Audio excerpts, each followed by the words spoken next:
mu masaha ya mbere y'igitondo cyo kwa 28 Gashyantare uyu mwaka wa 2026 murasazuba bwa Hagati bwongeye kubyuka mu mwijima w'urusaku rw'ibisasu, umwotsi uzamuka hejuru y'inyubako z'umurwa mukuru wa Irani n'ubwoba bw'intambara ishobora guhindura imiterere y'akarere kose muri rusange.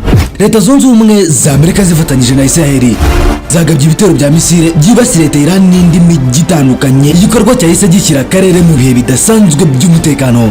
Uyu munsi si inkuru y'amasasu gusa, ni inkuru y'igerageza rishya ryo guhindura imbaraga z'akarere. Intambara ishobora gusenya burundu inzira ya diplomasi yari itangiye kugaragara hagati ya Leta Zunze Ubumwe za Amerika n'igihugu cya Irani, ndetse icyarimwe n'ikigereranyo cyo kugerageza intege z'umuhati wa Tehran. Minisitiri w'ingabo wa Isiraheli Katz yavuze ko ari igitero cyo kwitegura kigamije gukuraho iterabwoba ku gihugu cye cya Isiraheli.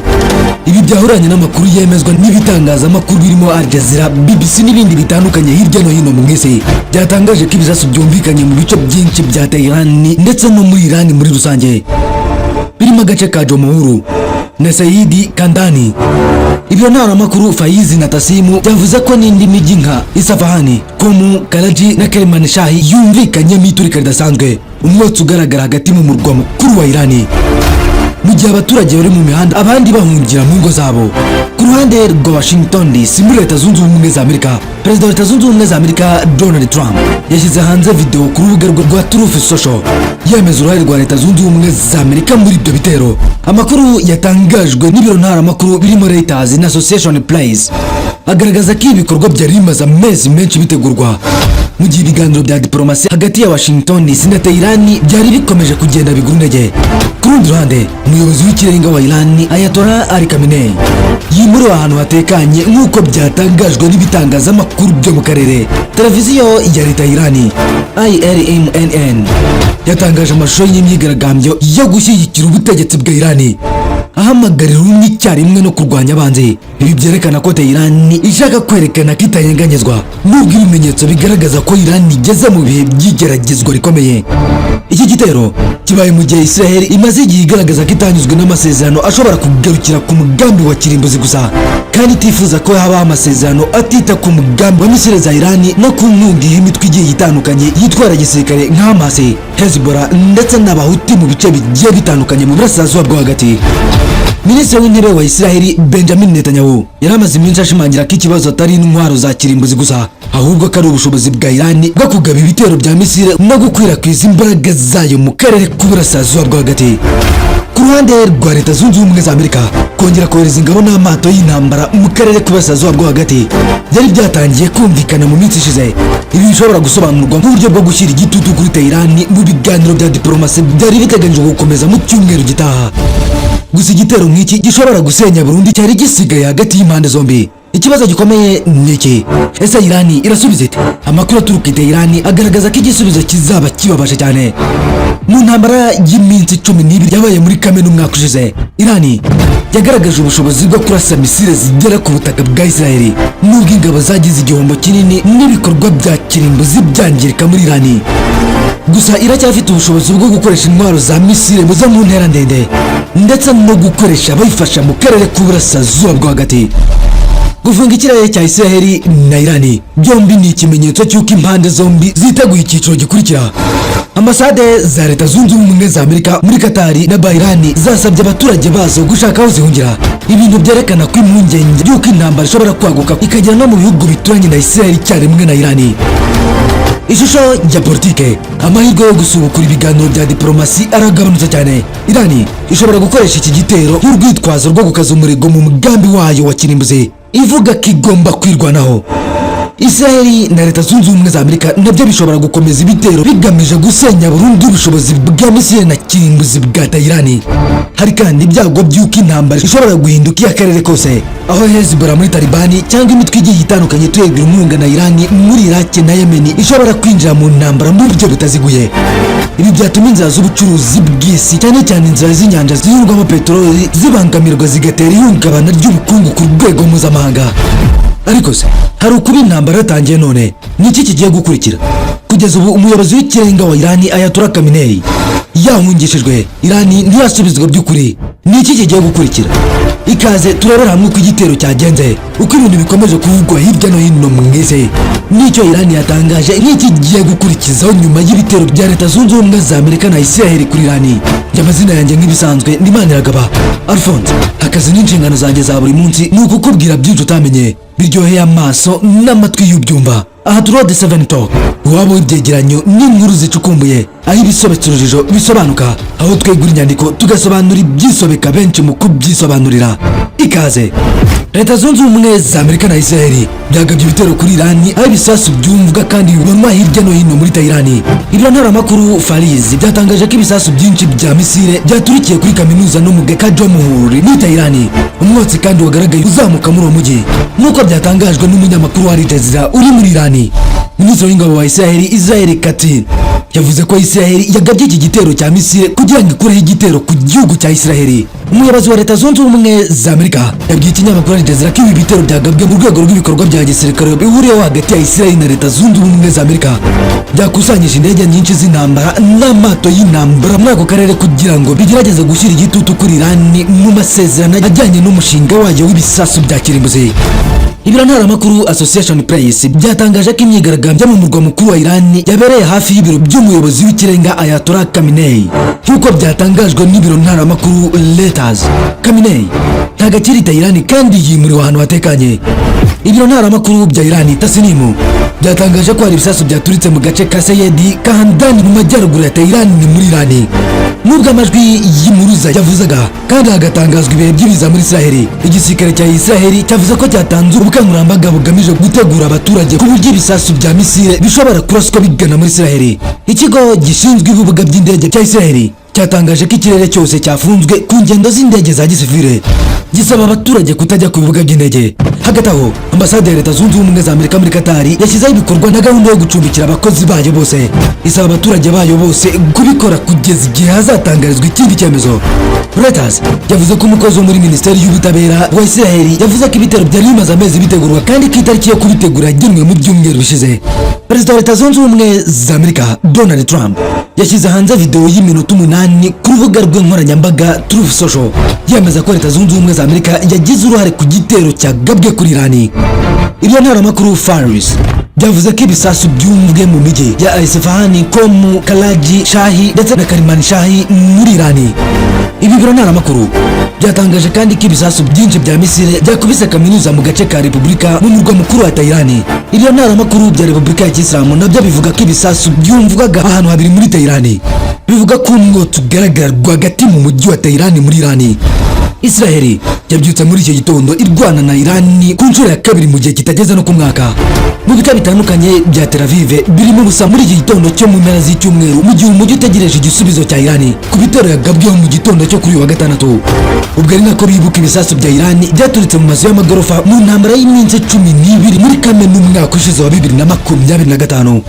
Muri iyo ntambara ingabo za Irani zonyine zaragabanutse cyane kandi ahantu hanini hakoreshwaga mu gukora intwaro za kirimbuzi harangiriza cyane. Imyigaragambyo y'imbere mu gihugu n'igabanuka ry'ingabo zayo zihagarariye ibihugu byayo hirya no hino mu karere byatumye Irani irushaho kuba mu kaga. Gusa aho Isiraheli ibonye amahirwe yo kwibasira umwanzi wayo mu karere k'uburasirazuba bwo hagati, intege nke za Irani zishobora kuba impamvu yo gusubiza ku buryo bukomeye kurusha uko byari bimeze na mbere. Abanya-Isiraheli mu gihugu hose barategereje. Kugeza ubu amakuru atangazwa n'itangazamakuru rya Isiraheli aravuga ko Isiraheli yafunze ikirere cyayo ku ndege z'abaturage nyuma y'igitero cyagabwe kuri Irani mu gitondo cyo kuri uyu wa gatandatu.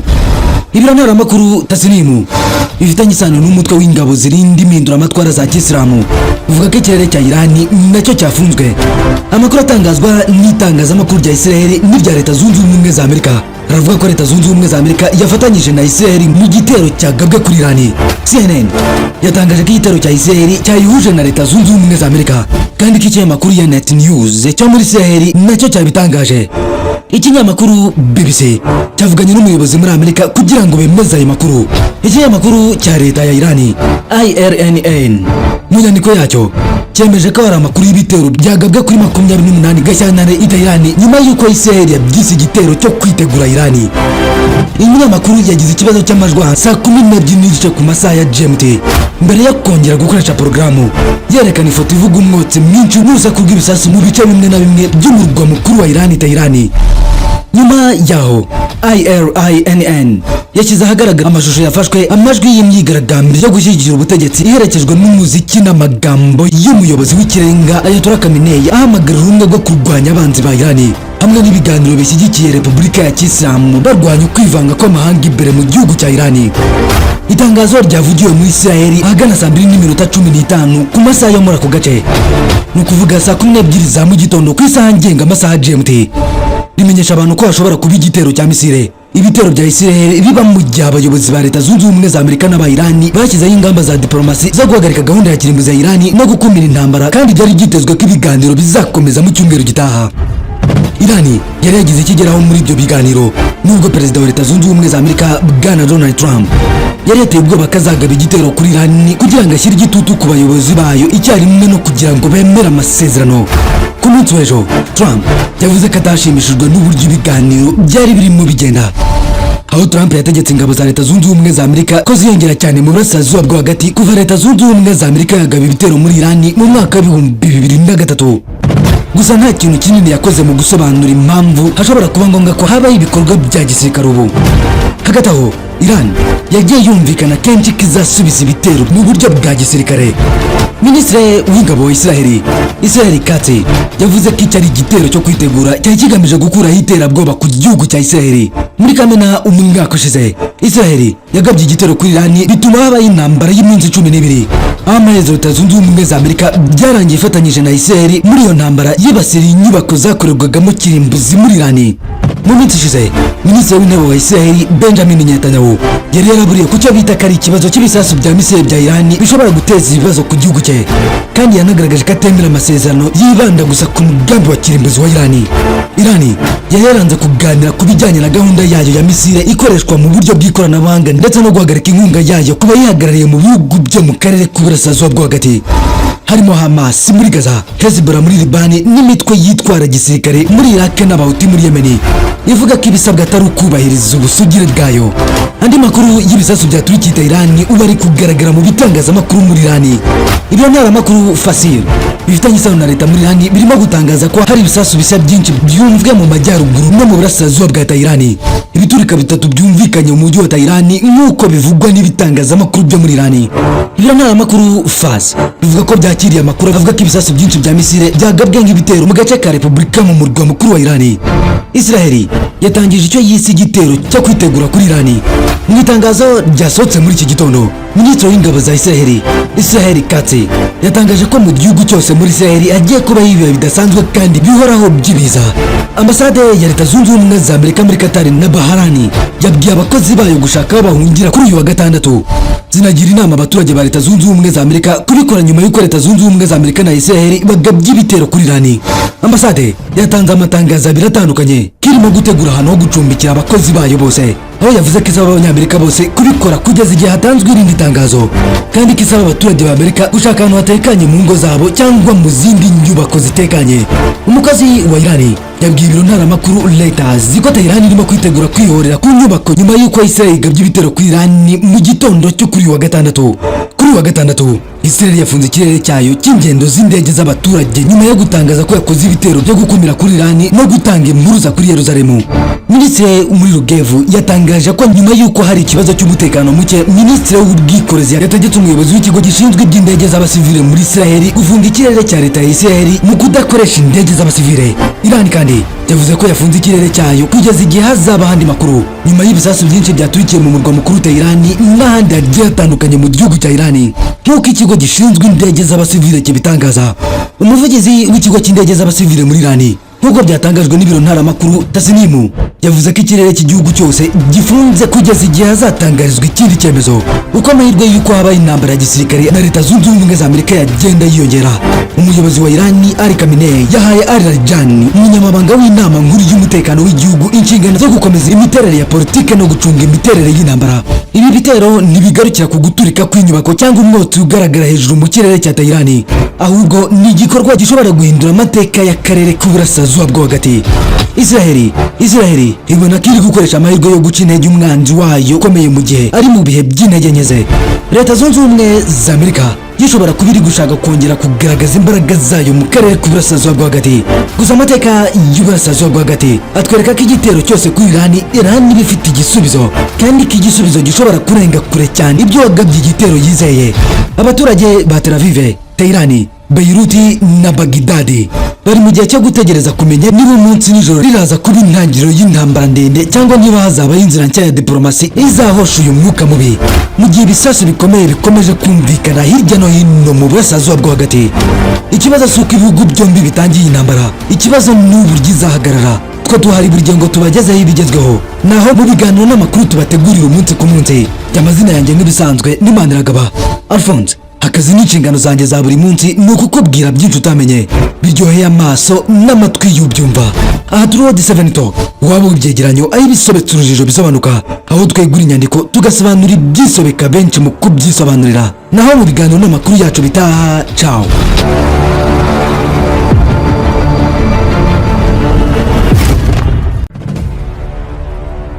Sinzi niba ujya ubitekereza, ariko abantu bose muhura babanza kubona ibyo wambaye na mbere yuko babona niba uri inzobe cyangwa se niba uri igikara. Babanza kureba niba uberewe na mbere yo kumenya niba ufite ubwenge buhagije. None niba imyambaro ifite akamaro kangana uko, kubera icyo uyigurira aho ubonye hose. Nk'ubu dushobora kugenda mu muhanda nkakwereka abantu baguriye imyenda aho babonye hose, nkanakwereka n'abandi baguriye cyangwa se badodesheje ahantu hazima nko muri Bagabye fashion. Badoda imyenda y'ubwoko bwose, yaba iy'abagabo, iy'abagore n'iy'abana, muri model zose wakwifuza. Imyenda y'ibirori nka costume z'abagabo n'iz'abagore, amakanzu, amashati, ariko by'umwihariko impuzankano cyangwa uniforme z'ubwoko bwose.